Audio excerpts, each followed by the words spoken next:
Happy Friday.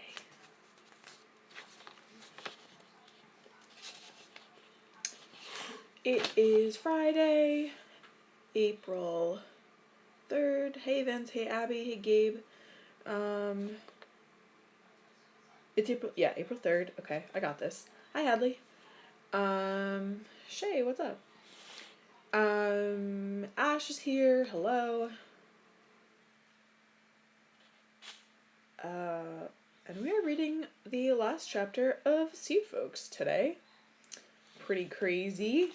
Something that's really great about this book is that it's pretty short, so that's handy. Those of you who are in my enrichment class here, just to let you know, I am planning to have us finish Tuck now that our out of school time has been extended. So if you had that question that hadn't been answered by me yet, I'm answering it. We will finish Tuck. It'll be sometime next week. I'll post those chapters. And yes, Ash, this is the last chapter of Seedfolks. And no, everyone, there's not a sequel. I get asked that every single time we finish a book. There's no sequel to this. There are other books by this author, but I don't believe that they're set in the same place. What book are we going to read next? That is a great question, Abby. I do not have the answer to that for you. I don't know that I'm going to live stream every single day, so we may not read a whole book, but we'll have to see. I have a lot of responsibilities that just got added on my plate with the rollout of phase 2, which everyone keeps talking about. Kind of like you guys did, right? Things are less optional now than they were before, and it's really important for everyone to be logging on and all of that stuff now that we're going to be out of school for longer. So Miss Albino also has to do more things give more feedback on people's the things that people are turning in, keep track of what people are turning in, and all of that stuff. So I need to make sure that there's enough time in my day to do all of those responsibilities in addition to posting daily content. And then after that, I'll see how much time is left for live streaming, and then I will choose a book or something else. So that is the long answer to your short question. Ash, it is 2 pages long. It's, in my book, it's 3 pages. It's not super long. Hey Jack. All right. If you have any other questions about moving forward or what I'm doing moving forward or anything else, feel free to ask me at the end. But we will get started. Sorry, as I keep moving my camera around. That's what you showed us. That it's 2 pages. Oh, okay. All right. So, thank you for being here late with me. Hey, Miss Kerner. And here is, so in case you didn't see her before, here is Florence. Oops, sorry. Okay, so she's our last character. And her little photo down in the bottom, I kind of like this one actually. There's books. My great-grandparents walked all the way from Louisiana to Colorado. That was in 1859. They were both freed slaves, and they wanted to get good and far from cotton-growing country. They went over the mountains just to be safe and homesteaded along the Gunnison River, which is how my grandfather and my father and my sisters and I all came to be born there, the first black family in the whole country. My father called them our seed folks because they were the first of our family there. So we finally get the derivation of the word of the term seed folks, right? It's sort of like the beginning of where your family comes from. Your seed folks. It makes sense, the folks that are your seeds.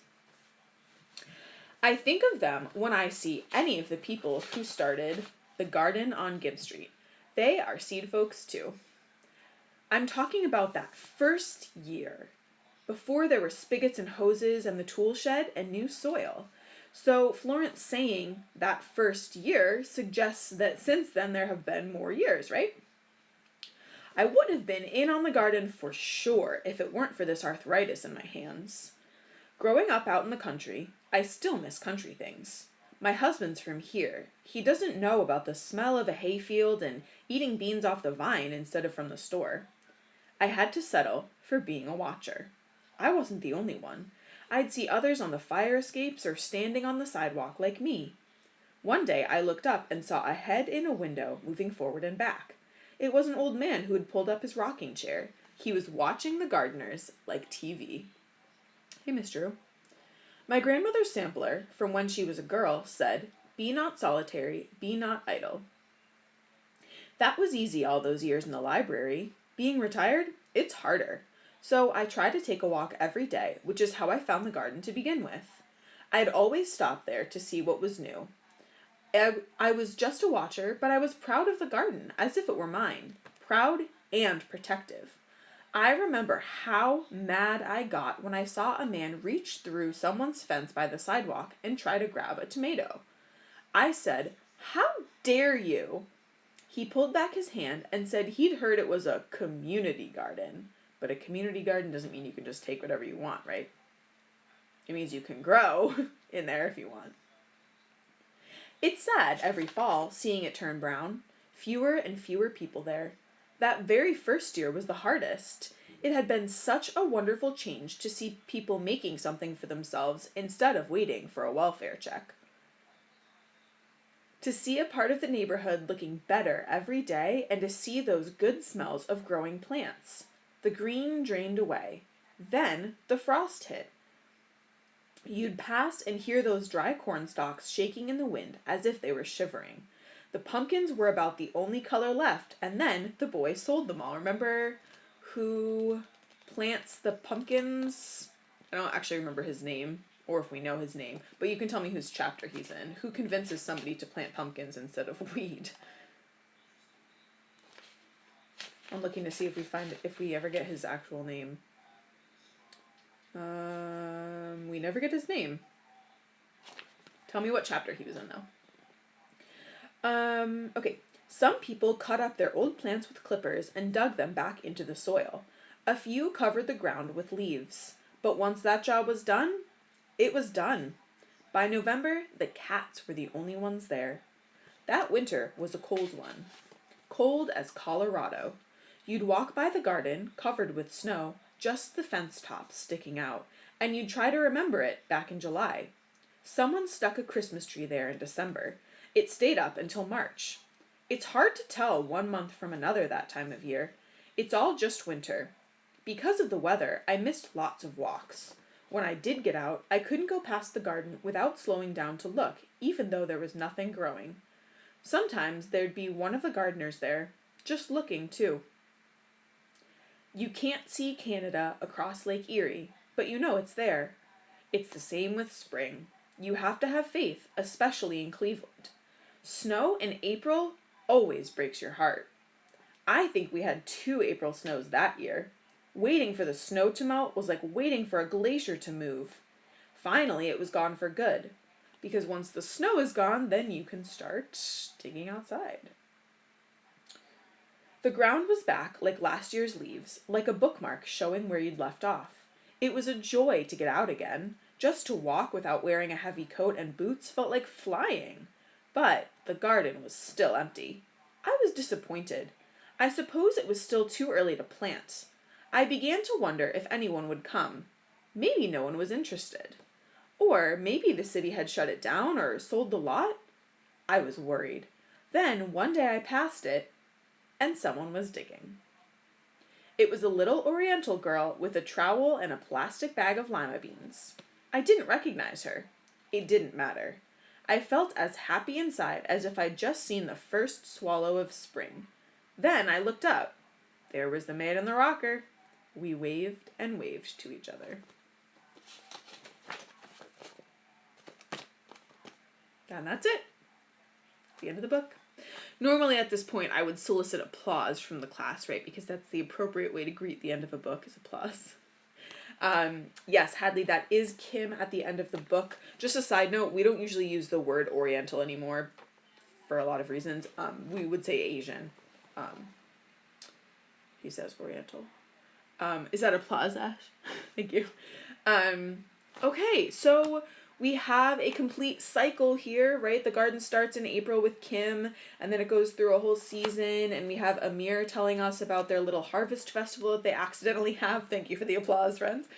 And then we have Florence, who kind of takes us through the winter and to the next season. The next season, of course, happens. I'm just gonna watch all the applause go by. The next season, of course, happens. We see Kim out there yet again in early April planting her beans. Still too soon to plant beans, which is what Wendell told us, right? He's like, it's way too soon to plant beans, and yet here she is. And that's that. Here, let me show you the back of the book, too. You can look at all the drawings back there.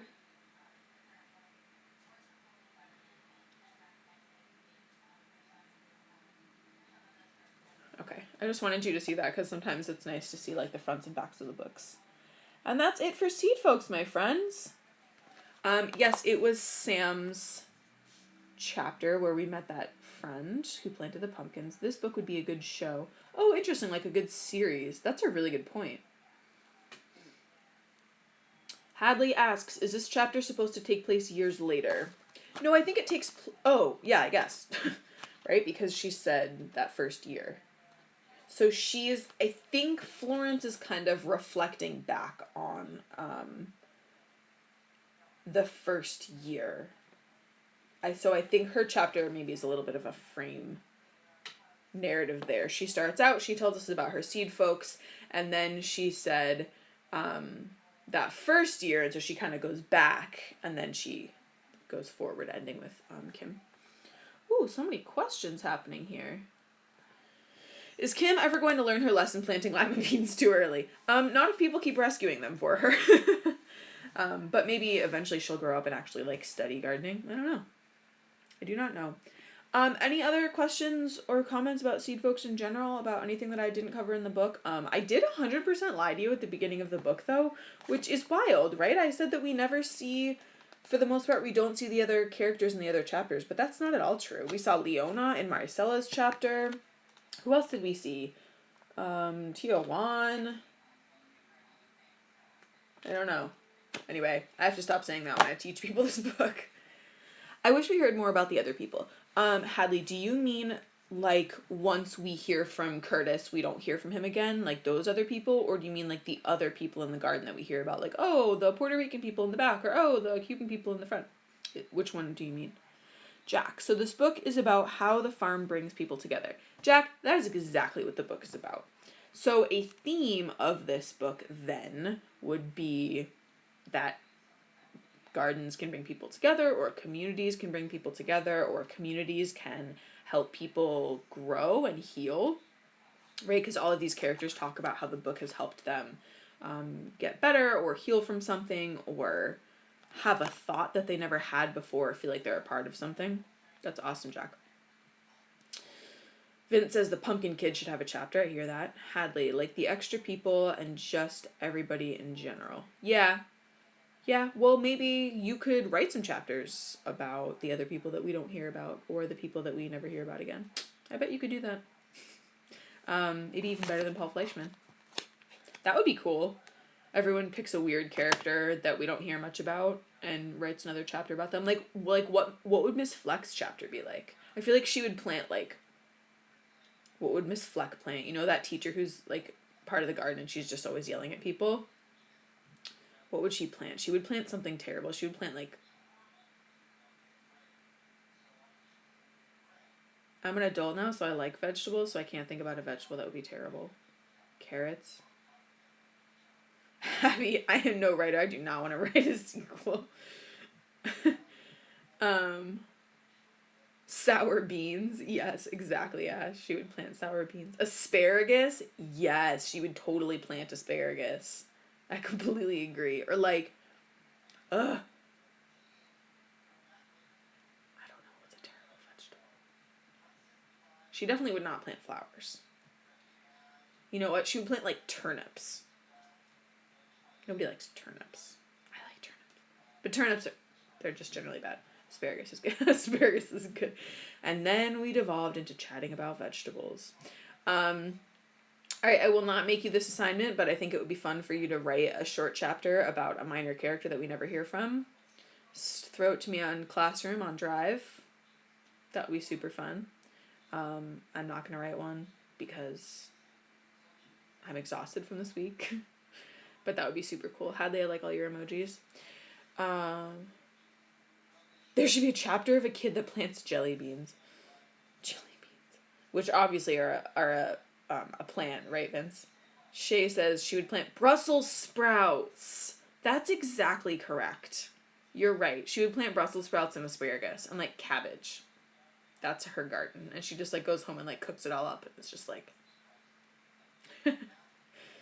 kohlrabi, the most underrated vegetable. Yeah, kohlrabi is actually delicious. Hard to say, but... okay, friend, aside from the vegetable comments, which have been hilarious, I do have a question. So one of the things that I like doing this live stream, but it takes me for freaking ever to upload these videos to all the places that I put them. So I want you to tell me what you think of this plan. When I read to you, instead of then posting the video on Instagram and on YouTube and on Classroom, what I will do is I will read to you live. If I do this, I'll read to you live, and then I will post it on YouTube, and I'll just post a link to my YouTube in my Instagram bio. So if you miss it, you can either go to Classroom and watch it, or you can come to Instagram and click the link in bio. And then that way I don't have to, because I spend a long time, like, trimming the videos and then, like, uploading the videos individually to Instagram, and, like, cutting that chunk out would make this a lot more doable for me. And then you could still access it on Instagram, but you would have to just click on the link in my biography instead of like having it right there at your disposal. Ash, I think that's a good plan. That would make it more likely for me to continue reading to you guys. When are the quizzes coming out? Great question, Hadley. Hopefully, well, you know what? I was gonna say I'm gonna do it today, but I might not do it today. But if I don't do it today, I'll do it Monday, because I have to do Florence, and I have to also do Amir, right? Is that it? Did I do Maricela? Did I do a quiz for Maricela? I don't think I did I? Whew. I am a little behind. I don't know, soon. They will come out, I promise. They will. It's snow peas. Never? She meant the Instagram quizzes, you guys. Those are fun, aren't they? If they're not fun, I'm not going to do them. Because it's not fun for me to do them. Well, that's a little fun. It's not super fun. Okay. I gotta go. Lovely chatting with you all. I will post, I'll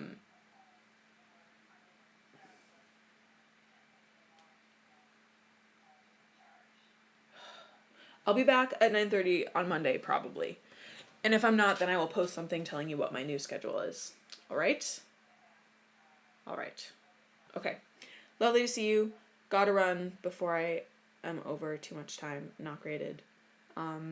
Check out what's on Classroom. There's a form that will be really helpful for me moving forward. So please go ahead and do that. All right, my friends. Have a great weekend.